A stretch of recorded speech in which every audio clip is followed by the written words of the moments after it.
நண்பர்கள் அனைவருக்கும் வணக்கம். மீண்டும் ஒரு பதிவில் உங்களுடன் பேசுவதில் மிக்க மகிழ்ச்சி. இன்று நாம் பார்க்கக்கூடிய விஷயங்கள் சில காலம் அப்படின்னா இப்போ எனக்கு தெரிந்து ஒரு 7-8 வருஷம் இல்லை ஒரு 10 வருஷம் அப்படின்னு வச்சுக்கிட்டா கூட ஓகே தான்.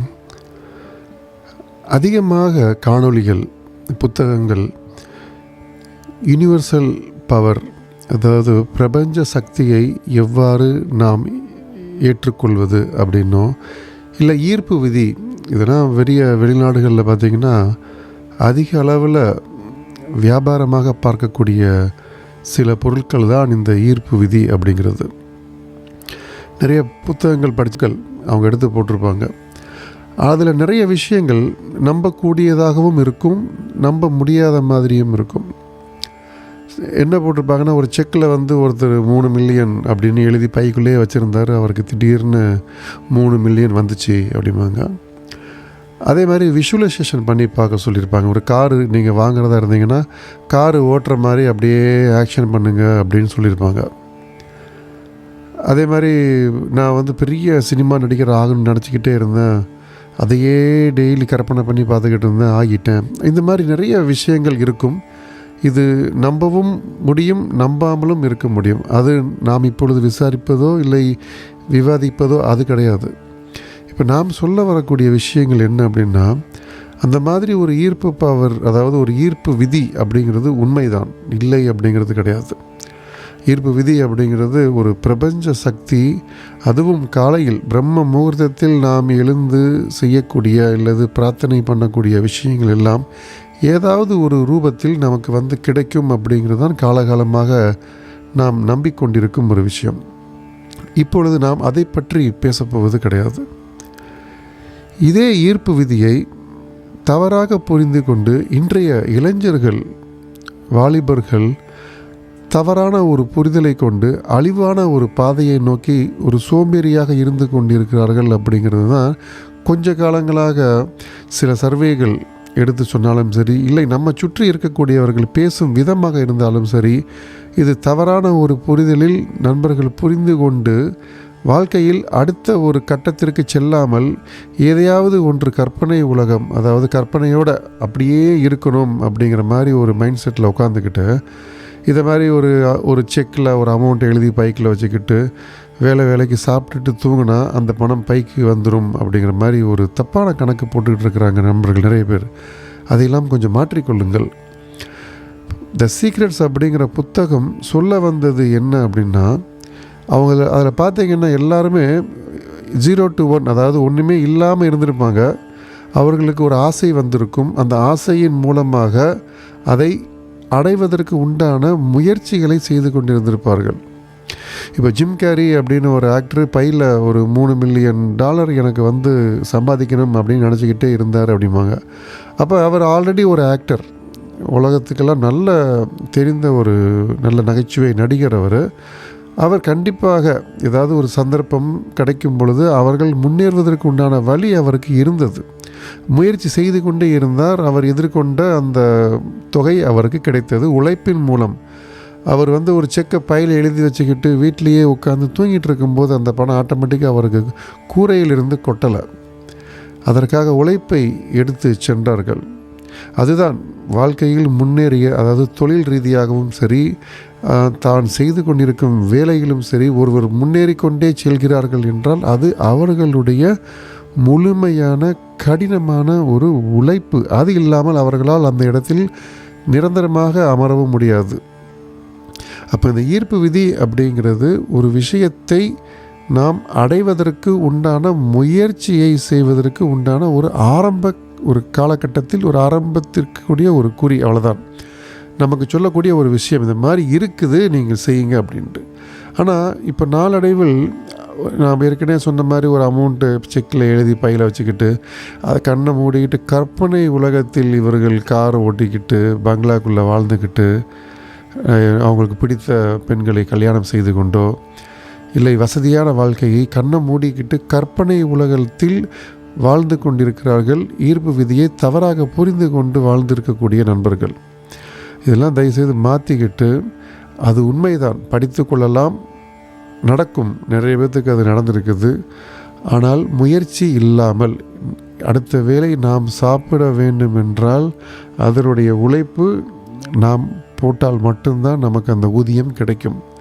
அதனால் இதற்கு ஒரு சின்ன ரகசியம் என்ன அப்படின்னா, நான் ஏற்கனவே சில விஷயங்கள் சொல்லியிருப்பேன்னு நினைக்கிறேன். ஒரு ஒரு கோடி ரூபாய் அப்படின்னு சம்பாதிக்கணும்னு வச்சுங்களேன், நமக்கு வாழ்க்கையில் ஒரு கோடி ரூபாய், நம்ம 1 கோடி ரூபாய் நம்ம சம்பாதிக்கணும் அப்படின்னா அந்த 1 கோடி ரூபாய் சம்பாதிப்பதற்கு உண்டான ஒரு காலக்கெடு, இந்த காலக்கெடு அப்படிங்கிறத இந்த ஈர்ப்பு விதியை சம்பந்தமாக பேசக்கூடிய யாருமே சொல்லிக் கொடுக்க மாட்டாங்க, சொல்லவும் மாட்டார்கள். ஏன்னா சொன்னால் அதை அந்த புக்கை யாரும் வாங்கி படிக்க மாட்டாங்க. அவங்க என்ன சொல்லுவாங்க, இது செஞ்சீங்கன்னா இது நடக்கும் அப்படின்னு சிம்பிளாக செஞ்சு முடிச்சுட்டு போயிடுவாங்க, அவ்வளோதான். ஆனால் இதை செய்வதற்கு எத்தனை நேரம் நமக்கு தேவைப்படும்? ஒரு மரம், ஒரு விதை நாம் நட்டால், ஒரு மாமரமோ ஒரு தென்னை மரமோ வாழை மரமோ நாம் நட்டி வைத்தால் என்னதான் நாம் தலைகீழ இருந்தாலும் அதற்காக சில குறிப்பிட்ட மாதங்கள் நாம் காத்திருக்க வேண்டியதாக இருக்கும். அதுவும் பனைமரம்லாம் பல வருடக்கணக்கில் காத்திருக்க வேண்டியதாக இருக்கும்.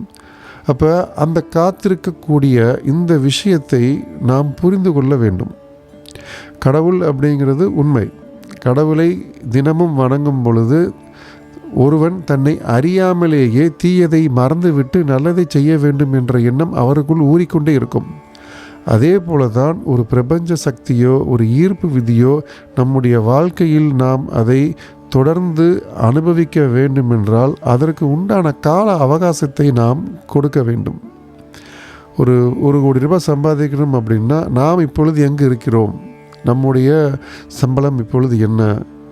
இந்த சம்பளத்தில் நாம் இதே சம்பளத்தில் வாழ்ந்து கொண்டிருந்தால், வேலை செய்து கொண்டிருந்தால், இந்த 1 கோடி என்ற இலக்கை அடைவதற்கு ஒரு 10 வருடமோ 15 வருடமோ ஒரு 20 வருடமோ ஆகும். சரி, ஒரு 10 வருடத்திற்குள் சம்பாதிக்கணும் அப்படின்னா நாம் என்ன பண்ணணும்? இல்லை ஒரு 5 வருஷத்துலேயே இதே அமௌண்ட்டை நம்ம எதிர்பார்த்த இந்த 1 கோடி ரூபாயை நாம் சம்பாதிக்கணும்னா அதற்கு நாம் என்ன முயற்சி செய்யணும்? அப்படிங்கிற முயற்சியை எடுத்துக்கொண்டு இந்த ஈர்ப்பு விதியை பின்பற்றினால் உங்களுக்கு உண்டான அந்த கால அவகாசத்திற்குள் அதை அடைவதற்கு உண்டான காரணி நமக்கு கிடைக்கும். அது இல்லாமல் கற்பனை உலகத்தில் வாழ்ந்து கொண்டிருப்பதை தயவுசெய்து நிப்பாட்டுங்கள். ஏன்னா இது கொஞ்ச காலமாக நிறைய பேர் அதை சொல்லிகிட்டு இருக்காங்க. சார், நான் காலைல சீக்கிரம் எழுந்திரிச்சு பஸ்ஸில் உட்காந்து போகும்போதேவும் நான் இதே கற்பனையிலேயே போவேன். கற்பனை உலகம் மனிதனை சோம்பேறியாக்கி கொண்டு தெரியாமலே ஒரு போதைப் பொருளாக மாறிவிட்டது ஈர்ப்பு விதி அப்படிங்கிற அந்த புரிதல். ஈர்ப்பு விதி உண்மை, பிரபஞ்ச சக்தி நாம் அடைவது அப்படிங்கிறது உண்மை. பிரம்ம முகூர்த்தத்தில் நாம் அமர்ந்து தியானமோ பிரார்த்தனையோ செய்தால் அது நடக்கும் என்பது 100க்கு 100 உண்மை. ஆனால் முயற்சி நாம் தான் எடுக்க வேண்டும். கடவுளே கண்முன்னு உட்கார்ந்தாலும் தேர்வுக்கு படித்த மாணவன் பரீட்சை அவன்தான் எழுத வேண்டும் அப்படிங்கிறது சின்ன வயசுலேருந்து நம்ம சொல்லிகிட்டே இருப்பாங்க. ஆசீர்வாதங்கள் கிடைத்து கொண்டே இருக்கும். ஆனால் முயற்சி அது நம் கையில் தான் உள்ளது. அதனால் ஈர்ப்பு விதி அப்படின்னா அந்த புத்தகத்தை படிங்க. அந்த வீடியோலாம் இருக்குது, நிறைய பாருங்கள். யூடியூப்பில் நிறைய பேர் பேசியிருக்காங்க. அது ஒரு மேனிஃபெஸ்ட் அப்படிம்பாங்க, நம்ம நினச்சதை அடைய வேண்டும் அப்படின்னு சொல்லி கொடுப்பாங்க. அது எல்லாமே உண்மை.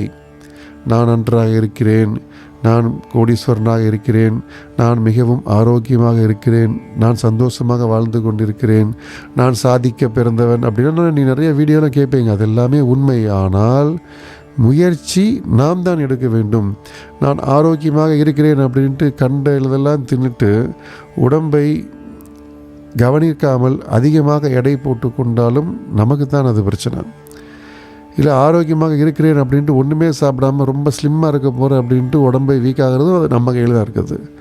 அப்போ நான் ஆரோக்கியமாக இருக்கிறேன் என்றால் அதற்கு என்ன தேவை நம் உடலுக்கு, அதை சரியான நேரத்திற்கு சரியான அளவிற்கு எடுத்தால் மட்டுமே அந்த ஆரோக்கியம் அப்படிங்கிறது நம்ம கூடயே வந்துகிட்டே இருக்கும். வெறும் மூச்சு காற்றை மட்டும் வாங்கி கொண்டு வாழ்வதற்கு நாம் சித்தர்களோ முனிவர்களோ அல்ல, மனிதர்கள்.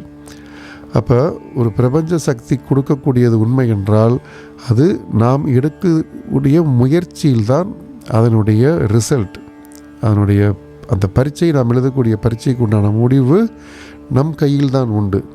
அதனால் தெளிவாக படிங்கள். விஷயத்தை முழுவதுமாக புரிந்து கொண்டு பிரபஞ்ச சக்தினா என்ன அப்படிங்கிறதுக்கெல்லாம் எவ்வளவோ புக் இருக்குது படிக்க. ஆனால் எதுவாக இருந்தாலும் அதை நடத்தி கொண்டு நிறைவேற்றி அந்த வெற்றியை அடையும் அப்படிங்கிறது நம் கையில் மட்டுமே தான் உள்ளது. அந்த புத்தகம் எழுதினவனுக்கு கிடையாது. அது கோடிக்கணக்கில் விற்று நான் சம்பாரிச்சிட்டு எங்கேயோ உட்காந்துருப்பான். இப்போ நானே இந்த வீடியோ பேசினாலும் ஒரு 1000 பேர் பார்த்தாலும் என்னுடைய வேலை முடிஞ்சு போச்சு. ஆனால் அந்த பிரபஞ்சம் அப்படிங்கிறதுக்கு உண்டான விஷயத்தை புரிந்து கொண்டு ஈர்ப்பு விதி நம்மை அடையக்கூடிய அந்த காலகட்டம், அதை நாம் புரிந்து கொண்டு அதற்கு உண்டான வெற்றி பாதையை நாம் எடுத்து முயற்சி செய்து நடந்தால் அது நடக்கும். அதனால் நிறைய வித்தியாசம் உண்டு. ஈர்ப்பு விதியை புரிந்து கொள்வதற்கும் சரி, அதை நடத்தி காட்டுவதற்கும் சரி, அது இரண்டுமே நம் கையில் தான் உண்டு. காணொளி புரியவில்லை என்றால் தயவுசெய்து மீண்டும் ஒரு முறை கேளுங்கள். நீங்கள் இதுபோல் தவறான ஒரு பின்னணியில் கற்பனை உலகத்தில் வாழ்ந்து கொண்டிருந்தால் அதை மாற்றிவிட்டு முயற்சி அப்படிங்கிறது எடுப்பதற்குண்டான வேலையை தொடங்க வேண்டும் என்பதற்காகவே இந்த காணொளி பிடித்திருந்தால் இது போன்ற உங்கள் நண்பர்களுக்கும் அனுப்பிவிடுங்கள். விஷயத்தை புரிந்து கொண்டு செயல்பட்டால் வெற்றி நமக்கு. மீண்டும் ஒரு பதிவில் நாளை சந்திப்போம். நன்றி, வணக்கம்.